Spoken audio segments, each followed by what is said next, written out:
शुभ दिवस हा दररोज असतो. शुभ या शब्दाचा अर्थ म्हणजे आनंददायक, मनात आनंददायक भाव व्यक्त करण्यासारखा आहे. आणि दिवस म्हणजे दिवस सर्वांनाच माहित आहे.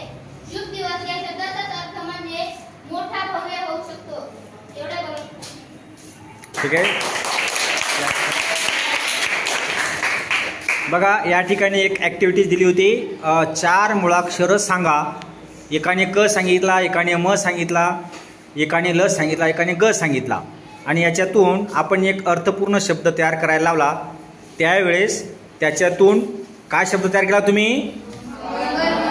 मंगल काल असा शब्द तयार केला. मंगल काल याला समानार्थी शब्द काय आहे? शुभ वेळ किंवा शुभ काल. आणि या शुभ काल शब्द घेऊन आपण या ठिकाणी कोणत्याही विद्यार्थ्याला एक आव्हान दिलं होतं की त्या शब्दावर भाष्य कर.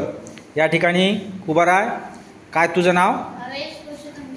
भावेश भुसारे. भावेश भुसारे याने अतिशय छान मत व्यक्त केलं. या ठिकाणी अजून कोणी कोणी व्यक्त केलं? अजून कोणी? ठीक आहे. अजून कोणी इच्छुक असतील तर त्यांना बसा खाली. तर बोलण्याची संधी हे काय असतं की जेव्हा आपल्याला एखादा विषय तात्काळ दिला जातो त्यावेळेस त्या विषयावर विषय मांडण्याची कला म्हणजे डोक्यात विचार निर्माण करून त्या विषयावर आपण बोलू शकतो का याचं उदाहरण. आणि असा जो दिलेल्या शब्दावर पटकन बोलतो, विचार मांडतो, त्याची वैचारिक पातळी जास्त होते.